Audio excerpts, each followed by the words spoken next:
नमस्कार, जय श्री राम। कैसे हैं आप सब? उम्मीद करता हूं स्वस्थ होंगे। आज हम देखेंगे पजल में थ्रेड मेथड क्या होती है। थ्रेड मेथड किस तरीके से इसे यूज किया जाता है और क्या इसके बेनिफिट है, इसके बारे में हम चर्चा करेंगे। आगे बढ़ने से पहले मैं सबसे पहले आपको एक बात बता देना चाहता हूं कि ये मेथड मैंने सीखी है अंकुश लांबा सर से, जिनका एक यूट्यूब चैनल भी है बैंकिंग क्रॉनिकल के नाम से।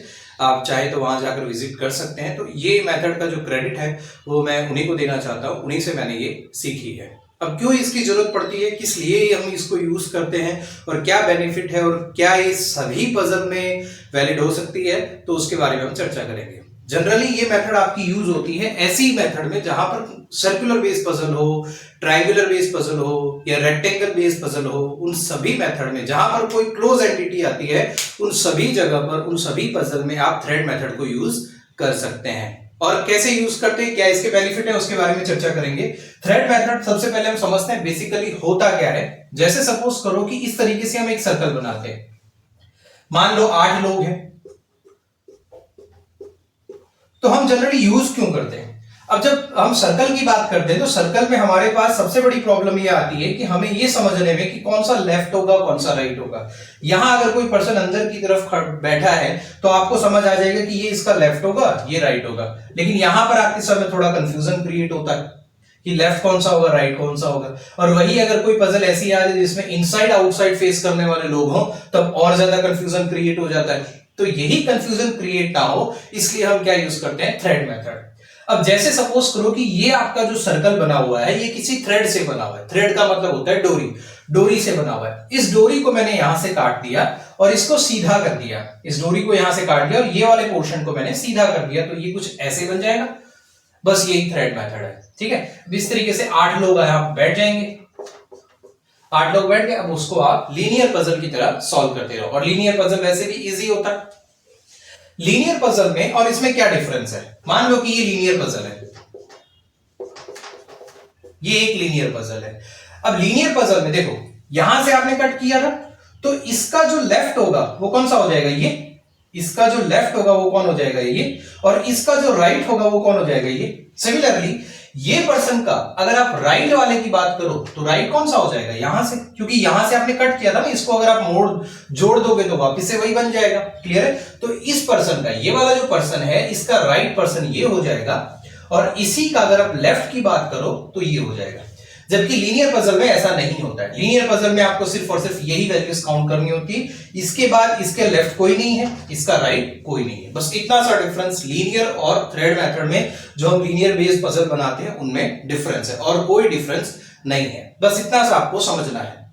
दूसरा एक और चीज हम समझते हैं। जैसे सपोज करो आपको बोल दिया जाए कि ए और बी दोनों एक दूसरे के आमने सामने, ए और बी दोनों एक दूसरे के आमने सामने। तो अगर आप सर्कल बेस्ड पजल बना रहे हो तो आपको पता है ए यहां होगा तो बी यहां हो जाएगा। लेकिन अब यहां तो आप आमने सामने नहीं बना सकते। तब वैसी कंडीशन में आप क्या करोगे, आप देखोगे कि उनके बीच में कितने लोग हैं। देखो यहां 1 2 3 लोग हैं। तो यहां पर अगर आप ए बना रहे हो तो बी आपको 1 2 3 छोड़कर बी बनाना है। क्लियर है ये चीज? ठीक है। ये तो 8 लोग हैं, इसलिए आपको इजीली समझ आ गया।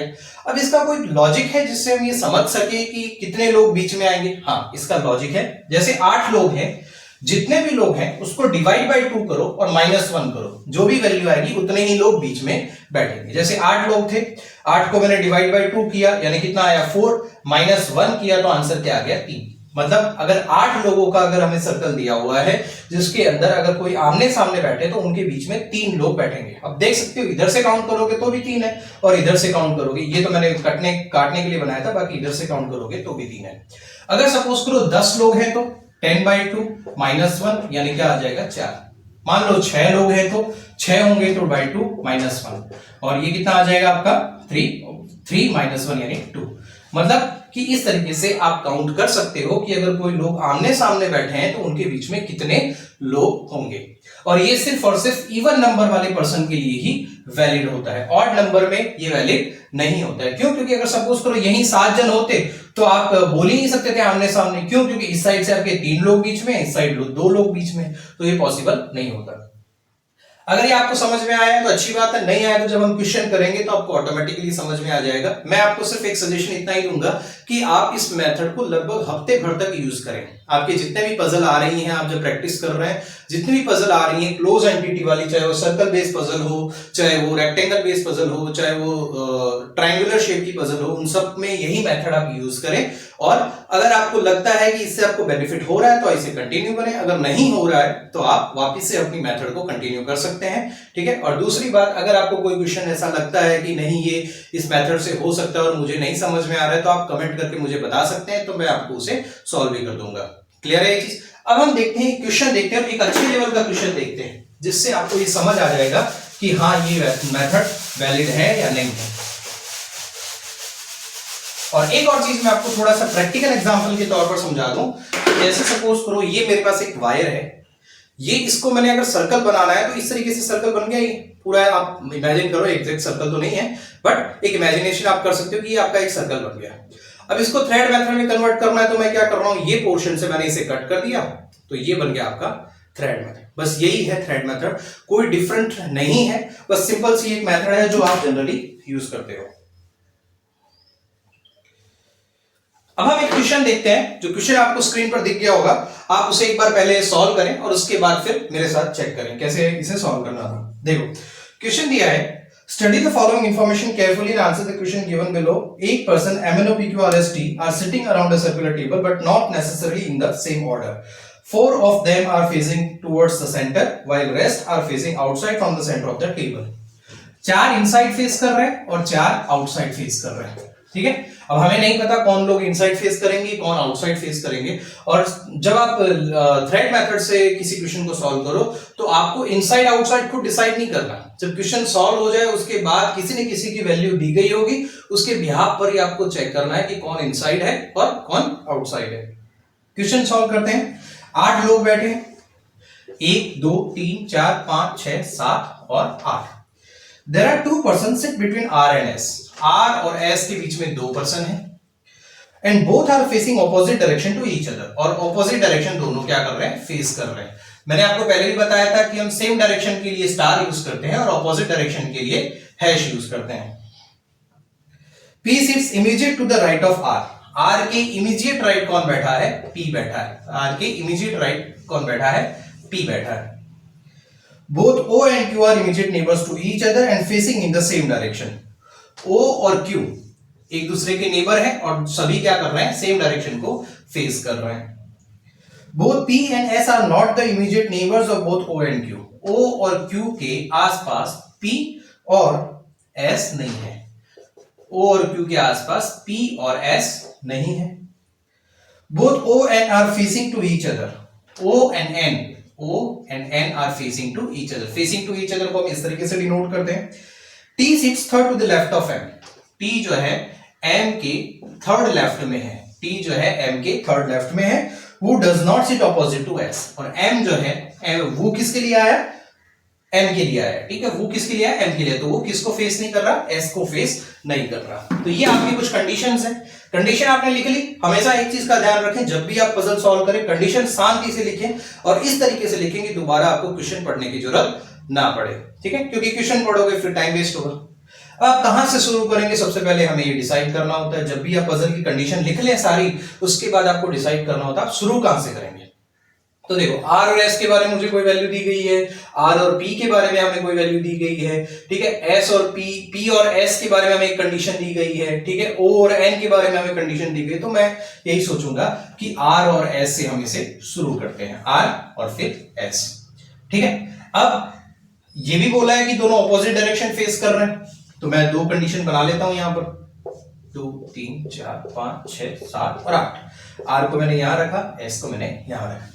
अब आप कहोगे सर R और S को यहीं क्यों रखा, यहां क्यों नहीं रखा। आप यहां भी रख सकते हो। R को आप यहां रखोगे तो इसके बाद 2 छोड़ के S यहां आ जाएगा, आप जहां भी रखना चाहो।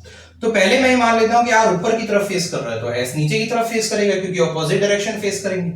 R अगर नीचे की तरफ फेस करेगा तो S ऊपर की तरफ फेस करेगा।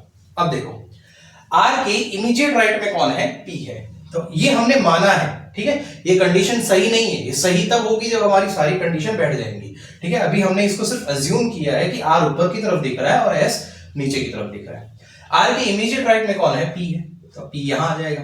R के इमीडिएट राइट में P यहां आ जाएगा। अब ये मेथड का बेनिफिट क्या हो जाएगा कि आपको यहां पर लेफ्ट और राइट में कंफ्यूजन नहीं होगा। आपको पता है कोई ऊपर देख रहा है, ठीक है, ऊपर देखेगा तो आपका जो लेफ्ट होगा वही उसका भी लेफ्ट होगा, आपका जो राइट होगा वही उसका भी राइट होगा। अगर कोई नीचे देख रहा है तो आपका जो लेफ्ट होगा वो उसका राइट हो जाएगा और उसका राइट आपका लेफ्ट हो जाएगा। सिंपल सा बात है, मतलब उल्टा हो जाएगा। ऊपर देख रहा है तो आपके लिए जो सही है वही सही है, और नीचे देख रहा है तो जो आपने सोचा था उसका उल्टा हो जाएगा। बस इतनी सी बात है। आर और क्यू, अब हमने देखा कि ओ और क्यू पी और एस के आसपास नहीं है, मतलब ओ और क्यू यहां नहीं आ सकते, ये पोजीशन पर तो आ ही नहीं सकते क्योंकि ऑलरेडी आर बैठा हुआ है। ओ और क्यू यहां नहीं आ सकते, ओ और क्यू यहां नहीं आ सकते, मतलब ओ और क्यू, ओ यहां आ सकता है, ओ यहां आ सकता है, यहां आ सकता है, ओ और क्यू यहां आ सकते हैं। इस कंडीशन में देखें तो ओ और क्यू यहां नहीं आ सकते, ओ और क्यू ये दो पोजीशन पर भी नहीं आ सकते, मतलब ओ और क्यू ये दो पोजीशन पर ही आ सकते हैं। इसके अलावा कोई और पोजीशन उनके लिए जरूर बची नहीं है। और दूसरा ओ और क्यू नेबर भी है, ठीक है, तो अगर ओ यहां आता है तो क्यू यहां आ जाएगा। ओ अगर यहां आता है, आप इमेजिन करो कि मैंने ओ को यहां रखा है तो क्यू नेबर है, क्यू यहां आ जाएगा, लेकिन हमें बोला था कि क्यू जो है क्यू के आसपास में पी और एस नहीं है, तो ये तो कंडीशन सेट नहीं होगी, ठीक है। ओ को यहां रख नहीं सकते, ओ को यहां रखोगे तो क्यू यहां आ जाएगा, अगर यहां भी रखोगे तब भी पॉसिबल नहीं है क्योंकि क्यू एस के पास आ जाएगा, और यहां रखोगे तो क्यू पी के पास आ जाएगा। मतलब कहने का मतलब ये कंडीशन आपकी पूरी ही कैसी हो गई, गलत हो गई। अब इस कंडीशन में कौन कौन सी जगह बचती है, ओ और क्यू यहां आ सकते हैं, ओ और क्यू यहां आ सकते हैं, ये दो पोजीशंस आपकी ओ और क्यू के लिए बची है। अब यहां से आपको एक और चीज देखनी है, ओ देखो आप आराम से बैठा सकते हो क्योंकि ओ के जस्ट सामने कौन है, एन है, मतलब इसका मीनिंग क्या हो जाएगा, ओ और एन के बीच में 3 लोग हैं। अभी मैंने आपको बताया कैसे इसे चेक करना है। 8 लोग हैं, 8 को 2 से डिवाइड करोगे 4 आएगा, 4 में से 1 कम करोगे तो क्या आ जाएगा, 3। तो ओ और एन के बीच में कितने लोग हैं, 3। अगर आप ओ को यहां रखते हो तो 1 2 3, ऑलरेडी एस आया, मतलब ओ यहां नहीं आ सकता, ओ इस पोजीशन पर नहीं आ सकता। ओ इस पोजीशन पर और इस पोजीशन पर तो आ ही नहीं सकता क्योंकि एस के तो आसपास है ही नहीं। तो ओ को अगर यहां रखोगे तो 1 2 3, यहां ऑलरेडी पी है, मतलब ओ यहां पर भी नहीं आया। तो अब ओ के लिए सिर्फ एक ही पोजीशन बची, ये वाली 1 2 3, तो ये हो जाएगा आपका ओ एन एन, ठीक है, एन हो गया। अब क्यू को आप यहां भी रख सकते हो और यहां भी रख सकते हो, ठीक है, और क्यू को 2 पोजीशन हो गई क्यू की। लेकिन एम और टी, अब यहां पर देखो एम और टी, क्यू को हमने अभी नहीं बैठा है क्योंकि हमें नहीं पता कि क्यू यहां आएगा या यहां आएगा, क्योंकि क्यू को आप यहां रख देते हो, मान लो कि क्यू को मैंने यहां रख दिया, तो एम और टी के बीच में तो 2 जन होने चाहिए, तो ये दोनों नेबर बन गए, तो यहां पर एम और टी नहीं आ सकता, तो क्यू यहां नहीं आ सकता, मतलब क्यू यहीं आएगा, एक ही पोजीशन बची। अब एम और टी जो है आपके इधर या इधर आ सकते हैं, एम और टी इन दोनों में से किसी एक पोजीशन पर आ सकता है, एम यहां भी आ सकता है, एम यहां भी आ सकता है। उसे एलिमिनेट कैसे करोगे, देखो एम के सामने एस नहीं है, मतलब एम के सामने एस नहीं है, मतलब एम से 3 छोड़कर एस नहीं है, तो एम को यहां रखोगे 1 2 3, एस तो यहां आ गया, क्लियर है ये चीज, जो कि पॉसिबल नहीं है क्योंकि ये कंडीशन फॉलो नहीं हो रही, तो एम आपका क्या आ जाएगा, यहां आ जाएगा, और टी आपका यहां आ जाएगा। अब आपको क्या करना है, कंडीशंस को सेट करना है, इनकी जो डायरेक्शन है उनको सेट करनी है। एम के थर्ड टू द लेफ्ट कौन है, टी, एम के थर्ड टू द लेफ्ट, अगर इसको ऊपर की तरफ फेस कराओगे तो थर्ड टू द लेफ्ट कौन हो जाएगा, P, third to the left कौन हो जाएगा, पी, लेकिन ये तो पॉसिबल नहीं क्योंकि यहां पर लेफ्ट में बोला था, ठीक है, तो हमें क्या करना है, ऐसे नीचे की तरफ दिखा दिया, नीचे की तरफ दिखा दी तो डायरेक्शन उल्टी हो जाएगी, तो 1 2 टी आ गया, ठीक है। अब आपको क्या बोला था, 4 इनसाइड है और 4 क्या है, आउटसाइड है, ठीक है। ओ और क्यू क्या कर रहे हैं, सेम डायरेक्शन को फेस कर रहे हैं, और दूसरा एन भी सेम डायरेक्शन, ओ जिस डायरेक्शन को फेस करेगा एन भी उसी डायरेक्शन को फेस करेगा ना। उसका रीजन क्या है, अगर आप सर्कल है, सर्कल में कोई बोला है कि आमने सामने बैठे हैं, आमने सामने देख रहे हैं, तो ऑब्वियस सी बात है कि ये दोनों एक दूसरे को ही देखेंगे, क्लियर है। उल्टा हो करेंगे तो अलग उल्टा हो जाएगा ना, सिंपल सी बात है। मतलब ओ और एन आपके क्या कर रहे हैं, O N N Q, O N N Q आपके क्या कर रहे हैं, सेम डायरेक्शन फेस कर रहे हैं, कहने का मतलब इतना है। अगर सपोज करो मैं ओ एन और क्यू तीनों को नीचे दिखा देता हूं, नीचे की डायरेक्शन कर देता हूं, ये वाली डायरेक्शन, ठीक है, तो देखो यहां नीचे देखने वाले कितने होंगे, 1 2 3 4 और 5, लेकिन हमें तो 4 ही बोला था, इसलिए और एन और क्यू क्या आ जाएंगे, ऊपर आ जाएंगे, ठीक है, ऊपर की डायरेक्शन को फेस करेंगे, क्लियर।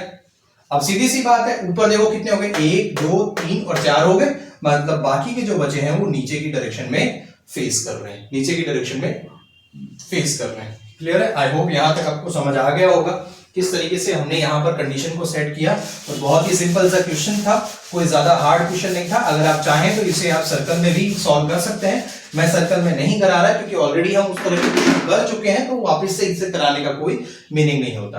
अब दूसरा ये हो सकता है, अब हमें देखना कि इनसाइड कौन सा है, आउटसाइड कौन सा है। जो आमने सामने देख रहे हैं वो तो इनसाइड ही होंगे, ठीक है। जो आमने सामने देख रहे हैं वो तो क्या हो जाएंगे, इनसाइड ही हो जाएंगे। तो ये इनसाइड हो गया ऊपर वाला, और ये हो जाएगा आउटसाइड। क्लियर है ये चीज। आप इसे सर्कल में भी ड्रॉ करना चाहें तो कर सकते हैं। 1 2 3 4 5 6 7 8। देखो ओ अंदर की तरफ देख रहा है, और उसके फिर ये वाला राइट हो जाएगा, अंदर की तरफ देख रहा है तो राइट, तो ये हो जाएगा टी आर पी फिर एन फिर S M and Q. Clear है। अब डायरेक्शन आप कर लो। जो ऊपर की तरफ देख रहा है वो इनसाइड, मतलब आर इनसाइड हो गया, फिर आपका एन इनसाइड हो गया, फिर आपका क्यू इनसाइड हो गया, बाकी सब क्या हो जाएंगे, आउटसाइड हो जाएंगे।